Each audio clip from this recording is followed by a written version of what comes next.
వికాస సూత్రాల ప్రకారం క్రింది వాటిలో సరికానిది. మనం మొట్టమొదటి ఆప్షన్‌ను చూస్తే వికాసాన్ని ప్రాగ్గుత్తీకరించగలం. వికాసాన్ని ప్రాగ్గుత్తీకరించగలం అంటే భవిష్యత్తులో ఒక వికాసం ఎలా ఉండబోతుందో అంచనా వేయవచ్చు. 3 సంవత్సరాల వయసులో ఉండే ఎత్తును బట్టి 18 సంవత్సరాల వయసుకు అతను ఎంత ఎత్తుకు ఎదుగుతాడో అంచనా వేయవచ్చు. కాబట్టి వికాసాన్ని ప్రాగ్గుత్తీకరించవచ్చు అనేది వికాస సూత్రమే అవుతుంది. మూడవ ఆప్షన్ చూడండి. వికాసంలో వైయక్తిక భేదాలు ఉంటాయి. పిల్లలు ఎదిగే క్రమంలో వారి భౌతిక, సాంఘిక, నైతిక అంశాల అభివృద్ధిలో వైరుధ్యాలుంటాయి. వీటినే మనం వికాసంలో వైయక్తిక భేదాలు ఉంటాయి అంటాం. అంటే వ్యక్తికి మధ్య అన్ని వికాస లక్షణాలలో ఎంతో కొంత తేడాలు ఉంటాయి. కాబట్టి వికాసంలో వైయక్తిక భేదాలు ఉంటాయి అనేది వికాస సూత్రమే అవుతుంది. నాలుగో ఆప్షన్ చూడండి. వికాసం అవిచ్ఛిన్నంగా సాగుతుంది. అంటే వికాసం నిరంతరం అభివృద్ధి చెందుతూనే ఉంటుంది అని అర్థం. మనిషి యొక్క సాంఘిక, నైతిక, ఉద్వేగ, మానసిక లక్షణాలు నిరంతరం అభివృద్ధి చెందుతూనే ఉంటాయి. ఇంకా మిగిలిన ఆప్షన్ ఏంటంటే మనకి మూడో ఆప్షన్. వికాసం అన్ని దశల్లో ఒకే విధంగా ఉంటుంది అనేది సరైన సమాధానం కాదు. వికాసం అన్ని దశల్లో ఒకే విధంగా ఉండదు. స్త్రీ పురుషులలో గౌణ లైంగిక లక్షణాలు అభివృద్ధి చెందే దశ. దీనికి సరైన సమాధానం మనకి ఆప్షన్ 2 యవ్వనారంభ దశ అనేది సరైన సమాధానం అవుతుంది. స్కఫోల్డింగ్ అనే పదాన్ని ఉపయోగించిన వారు. స్కఫోల్డింగ్ అనే పదాన్ని ఎవరు ఉపయోగించారు? వైగాట్స్కీ గారు ఉపయోగించారు. స్కఫోల్డింగ్ అంటే అర్థం ఏమిటి? సహాయ సహకారాలు అందించడం అని అర్థం. బండూరా ప్రకారం అనుకరణ అభ్యసనలో మొదటి సోపానం. దీనికి సరైన సమాధానం అవధానం. అవధానం అనేది అనుకరణ అభ్యసనంలో మొట్టమొదటి సోపానం. బండూరా ప్రకారం అనుకరణ అభ్యసనంలో మొత్తం సోపానాల సంఖ్య 4. మొట్టమొదటిది అవధానం, రెండవది ధారణ, మూడవది నిష్పాదనం, నాలుగవది పునర్బలనం. కింది వానిలో కౌమార దశ లక్షణం. కింది వానిలో కౌమార దశ లక్షణం ఏమిటి? నాయక ఆరాధన. నాయక లేదా నాయకి ఆరాధన అనేది కౌమార దశ లక్షణం అవుతుంది.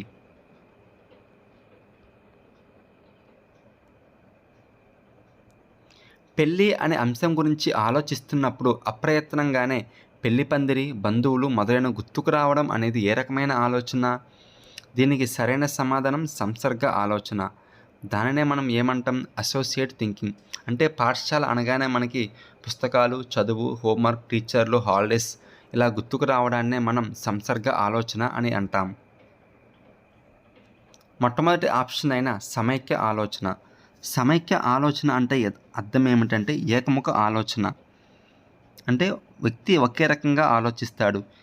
సమైక్య ఆలోచన ఉన్న వ్యక్తి ప్రజ్ఞా పరీక్షల్లో ఎక్కువ స్కోరు సాధిస్తాడు అన్నమాట.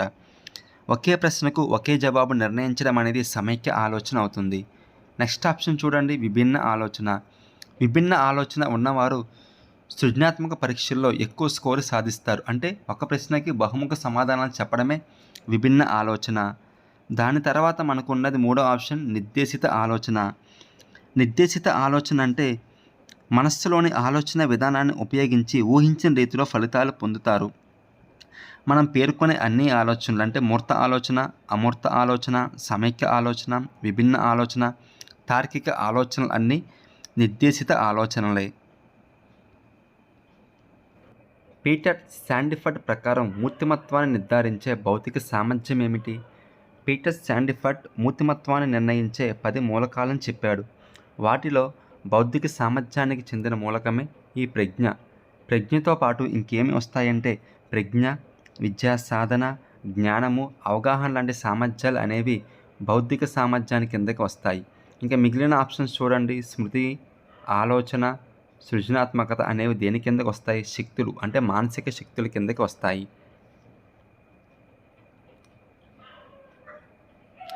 సరళ సైకిల్ తొక్కడంలో మంచి అనుభవం ఉంది. ఆమె మోటార్ సైకిల్ నడపడంలో ఆ అనుభవం ఉపయోగపడింది. దీనికి గల కారణం ఏమైంది? అభ్యసనం అనేది ఏమైంది? బదలాయింపు జరిగింది. దీన్నే మనం ఏమంటాం? ధనాత్మక బదిలీ అని అంటాం. నిరక్షరాస్యులకు నిర్వహించే పరీక్ష. నిరక్షరాస్యులకు నిర్వహించే పరీక్ష క్రింది వాటిలో ఏంటి? ఆన్సర్ ఆప్షన్ 2 బాటియా ప్రజ్ఞామాపిని. మొట్టమొదటి ఆప్షన్ చూడండి. ఏముంది? ఆర్మీ జనరల్ క్లాసిఫికేషన్ పరీక్ష అనేది ఒక శాబ్దిక పరీక్ష. అది అక్షరాస్యతగా నిర్వహిస్తాం. వెస్లర్ పిల్లల ప్రజ్ఞామాపిని, వెస్లర్ వయోజన ప్రజ్ఞామాపిని కూడా అక్షరాస్యతగా నిర్వహిస్తాం. చికిత్సా పద్ధతి అని ఈ పద్ధతికి మరొక పేరు. చికిత్సా పద్ధతి అని మనం దేని పిలుస్తాం? వ్యక్తి అధ్యయన పద్ధతినే మనం చికిత్సా పద్ధతి అని అంటాం. Case study method. క్రింది వానిలో మానసిక చలనాత్మక రంగానికి చెందినది ఏమిటి? ఆన్సర్ ఆప్షన్ 1 సహజీకరణం అనేది మానసిక చలనాత్మక రంగానికి చెందినది. గ్రహించడం అనేది భావవేశ రంగానికి సంబంధించింది. ప్రతిస్పందించడం కూడా భావవేశ రంగానికి సంబంధించినది. మూల్యాంకనం దేనికి సంబంధించింది? జ్ఞానాత్మక రంగానికి సంబంధించినది. 3 సంవత్సరాల వయసులోపు పిల్లల్లో ఏర్పడే భావన. 3 సంవత్సరాల వయసులోపు పిల్లల్లో ఏర్పడే భావన ఏంటి? ఆకార భావన అనేది 3 సంవత్సరాల పిల్లల్లోపు ఏర్పడుతుంది. నీడను చూసి దెయ్యమని భావించుట. దీనికి సరైన సమాధానం భ్రమ. భ్రమ, విభ్రమ అనే 2 ఉన్నాయి కదా. భ్రమ అంటే ఏమిటంటే ఏదైనా ఒక వస్తువును చూసి మరొక వస్తువు అనుకోవడం భ్రమ. అది విభ్రమ అంటే అర్థం ఏమిటంటే అక్కడ ఏ వస్తువు లేకపోయినా సరే ఏదో ఉంది అన్నట్టు భావించడం విభ్రమ. తాడును చూసి పాము అనుకోవడం భ్రమ అయితే అక్కడ తాడు లేకపోయినా సరే పాము ఉంది అని భావించడం విభ్రమ.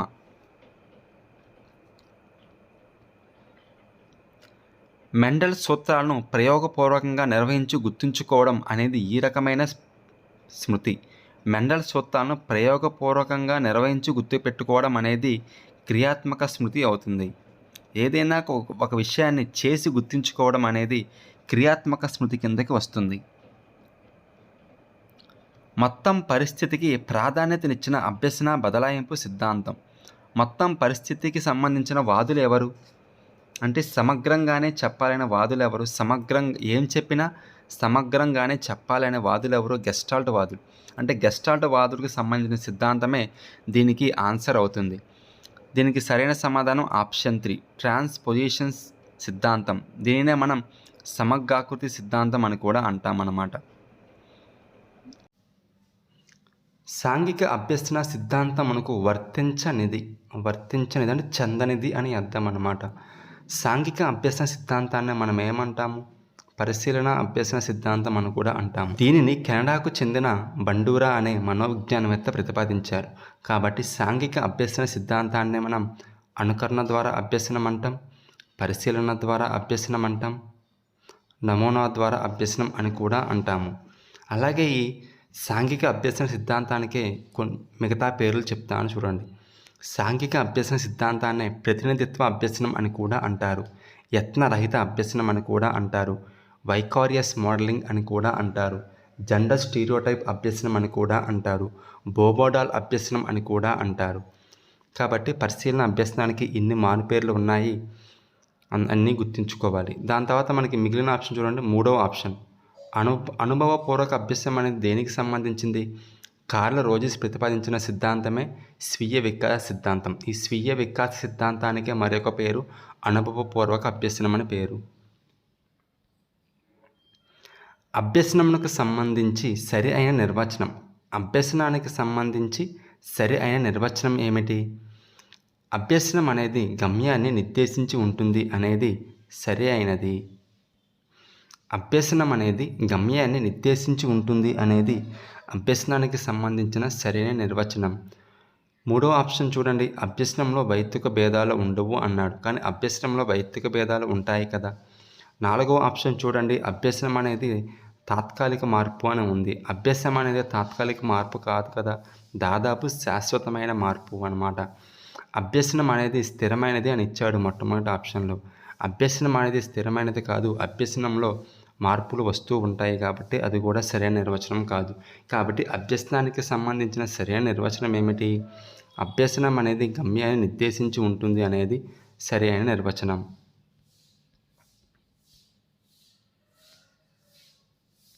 ప్రయత్నాల సంఖ్య పెరిగే కొలది అభ్యసనంలో కనబడే తప్పుల సంఖ్య నిష్పాదన క్రమేణా తగ్గే సందర్భంలో ఏర్పడే అభ్యసన వక్రరేఖ ఏమిటి? ప్రయత్నాల సంఖ్య పెరిగే కొలది అభ్యసనంలో కనబడే తప్పుల సంఖ్య నిష్పాదన క్రమేపీ తగ్గే సందర్భంలో ఏర్పడే అభ్యసన వక్రరేఖ అవరోహణ అభ్యసన వక్రరేఖ అన్నమాట.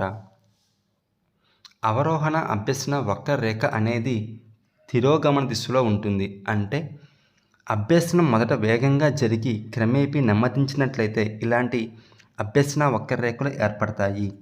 చూడండి, ఫస్ట్ ఆప్షన్లో ఏముంది? ఆరోహణ అభ్యసన వక్రరేఖ. ఆరోహణ అభ్యసన వక్రరేఖ ఏమిటంటే అభ్యసనం అనేది మొదట నెమ్మదిగా జరిగి క్రమేపీ ఉధృతంగా జరిగే సందర్భంలో ఏర్పడే అభ్యసన వక్రరేఖలే ఆరోహణ అభ్యసన వక్రరేఖలు. ఆరోహణ అభ్యసన వక్రరేఖనే మనం ఏమంటామంటే పుటాకార వక్రరేఖ, పురోగమన వక్రరేఖ, ధనాత్మక వక్రరేఖ అని అంటాం. అదే అవరోహణ అభ్యసన వక్రరేఖనే మనం కుంభాకార వక్రరేఖ, తిరోగమన వక్రరేఖ అని కూడా అంటాము. శిశువులో మానసిక పరిపక్వత పొందే కొద్దీ భావ ప్రకటనలో పరిపక్వత ఏర్పడుతుంది అని పేర్కొన్నవారు. శిశువులో మానసిక పరిపక్వత పొందే కొద్దీ భావ ప్రకటనలో పరిపక్వత ఏర్పడుతుందని చెప్పినవారు ఎవరంటే ఆన్సర్ ఆప్షన్ 3 జెర్సిల్డ్. దండనను తప్పించుకోవడానికి నేర్చుకోవడం అనేది ఈ రకమైన ప్రేరణ. దండనను తప్పించుకోవడానికి నేర్చుకుంటున్నాడు కాబట్టి ఆ విద్యార్థి బహిర్గతంగా ప్రేరేపితులవుతున్నాడు. కాబట్టి దీనికి సరైన సమాధానం బహిర్గత ప్రేరణ. టర్నర్ సిండ్రోమ్ అనేది ఒక జన్యుపరమైన కారకం. టర్నర్ సిండ్రోమ్ వల్ల కలిగేది మనకి అభ్యసన వైకల్యం.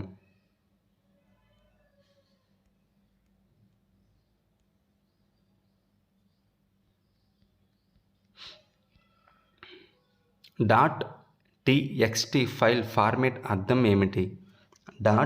.txt ఫైల్ ఫార్మేట్ అర్థం దీనికి ఫైనల్ కీలో యాడ్ స్కోర్ ఇవ్వడం జరిగింది.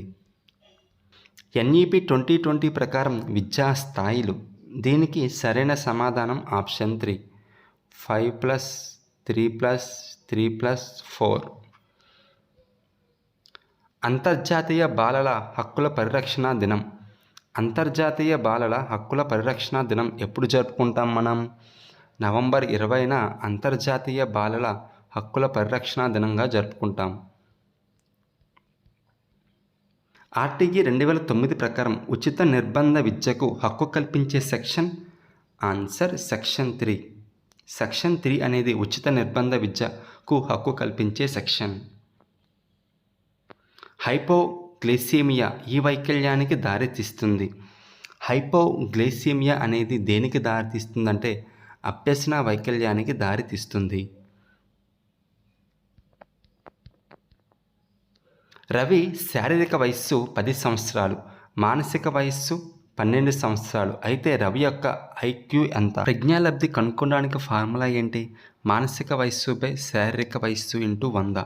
మనకిచ్చిన ప్రశ్నలో మానసిక వయస్సు ఎంత? 12. మనకి ప్రశ్నలో ఇచ్చిన మానసిక వయస్సు 12 సంవత్సరాలు, శారీరక వయస్సు 10 సంవత్సరాలు ఇంటూ 100. క్యాన్సిల్ చేస్తే 10 టైమ్స్ అంటే మనకి IQ ఎంత వస్తుంది? 120.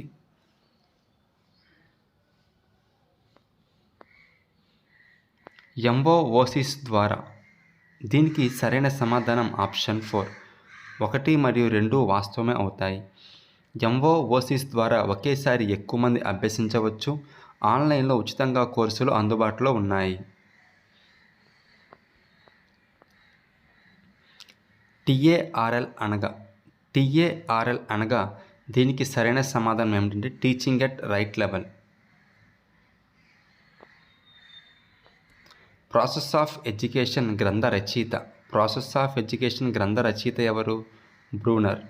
ద ప్రాసెస్ ఆఫ్ ఎడ్యుకేషన్ గ్రంథ రచయిత బ్రూనర్.